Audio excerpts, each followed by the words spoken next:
on itsenäinen tietenkin. This woman she has self-esteem. She can compete with the man. She doesn't scare that man is better than me. And she tries to keep balance with genders. I mean, male and female, we should be equal. Tämmönen luottamuksellinen ja rakastava. Semmoinen empaattinen ja joka ottaa huomioon toiset ihmiset, yrittää ottaa ja ymmärtää lapsiansa ja hoitaa huushollia ja Itsenäinen nainen, hyvä nainen. Tai se menee jonnekin tuonne älyn ja henkevyyden ja taiteen puolelle. Se saa olla kaunis. Silmää viehättävä.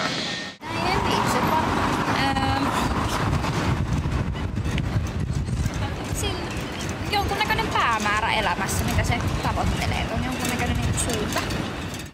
Siis joo, varmaan vahva, mutta mä en haluaisi sanoa minkälainen on niinku hyvä nainen. Niin. Koska hyvä nainen on samanlainen kuin mikä tahansa hyvä, tai kuka tahansa hyvä ihminen. Jep. Täällä on miksua ainakin. Minkälainen on hyvä ihminen? Mun nainen. Mun nainen on hyvä. Itsenäinen. Joo. Semmoinen, joka ei ole kenestäkään riippuvainen ja osaa tehdä just kaiken itse.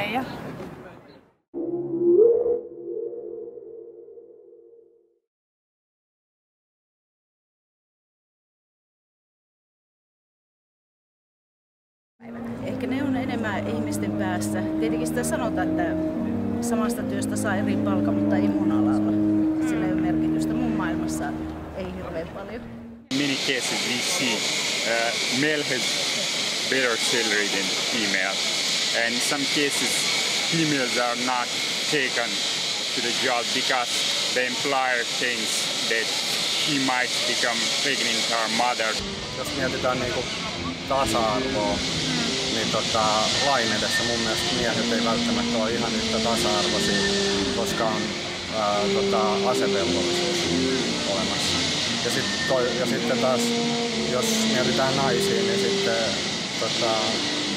palkkatasot ovat huomattavasti matalammat naisvaltaisilla aloilla. No mun mielestä ei hirveästi näin, ei ainakaan mun ikäluokassa. Naiset kyllä käy töissä ihan lailla niin miehet ja opiskelee jopa enemmän nykyään kuin miehet. huomaa kyllä, että mun sukupolven miehet ei niin ottanut osaa lastenhoitoon.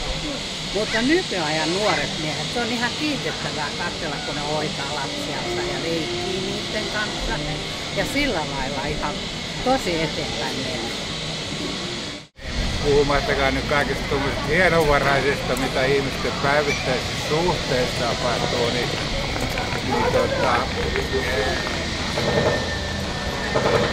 kai mä edelleen nostan sen palkan, että se nyt on niitä, vaikka se nyt yksioikoisesti olekaan niin kuin 80 senttiä eurosta, mutta kuitenkin.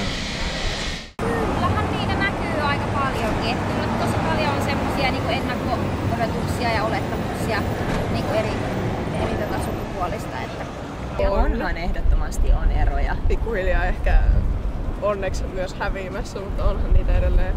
On, ja siis kyllähän suhtaudutaan asioihin eri tavalla riippuen siitä, että tekeekö sen mies vai nainen. Kyllä. En mä suuremmaksi näe. Ehkä joillakin aloilla saattaa olla vielä semmoista. Näkyyhän niitä.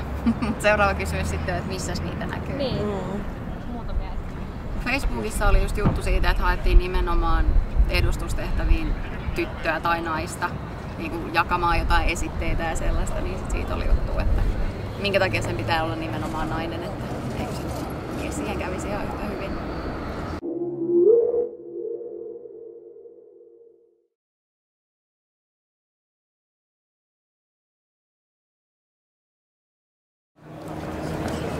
Varmaan. Siis onhan yhteiskunnan kohdaltakin. Tuleeko sen mieleen jotakin? No vaikka viimeksi kun kävin täällä, niin oli mellakoita ja niitähän pantiin aisoihin. In my opinion, in Finland, most of the violence is done because of alcohol or drug users, and some cases it might be because of jealousy. Itse nyt en ole vähän aikaa todistanut mitään tämmöistä, mutta jos arkielämässä, niin ne todennäköisesti liittyy sitten johonkin päihteiden käyttöön tai muuhun vastaavaan. Jossain grillijonoissa, bussijonoissa, tämmöisissä yöaikaan, kun ihmiset ovat liikkeellä.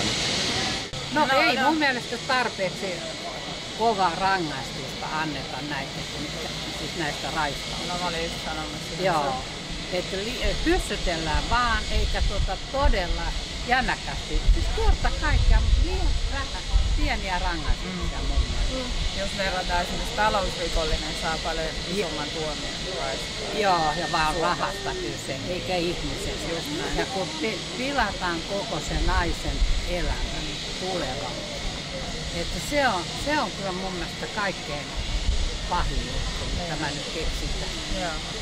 Jos nyt suurin piirtein on tarpeeksi safkaa ja syötävää ja talot tai asunnot, jos ne riistetään, ja mun mielestä se vetää vähän niin kuin tuonne yhteiskunnallisen vastuupuolelle. Se on väkivaltaa. Ainakin sitä näkee aika paljon, kuulee ihan, jos ei nyt päivittäin, niin ainakin viikoittain joten niin tapauksia, missä sitä ollaan harjoitettu jossain muodossa. Kaikenlaista. Niin, no siis ehdottomasti tietenkin henkistä väkivaltaa. On kyllä koko ajan kaikkialla. Niinku ulos jättämistä. Joo, se on kyllä, ja se on kyllä ajankohtainen myös nimenomaan se ulos jättäminen ja semmoinen niinku tavallaan asettaa ihmisiä eri arvoisiksi, niin sehän on tavallaan myös niinku alentavaa. Eipä tule mieleen muuta kuin mitä elokuvissa näkyy. Niin. Jotenkin tuntuu, että aika vähän on väkivaltaa. Pahoinpitelyssä eniten, kun katsoo uutisia, niin paljon näkyy sitä naista hakattaa taas kerran. Mutta ei kerrota sitä, että onko miestä sitten, niin että sitä painosta, että naista on enemmän satutettu.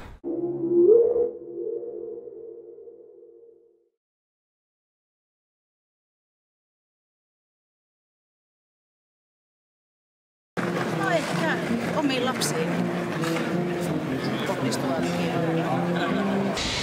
Tuli keskustelussa ilmi muutama viikko sitten, että Suomessa on aika kovat perheväkivaltatilastot verrattuna niin kuin esimerkiksi Keski-Eurooppaan. Että No kotona tapahtuu vissiin aika paljon edelleen väkivaltaa.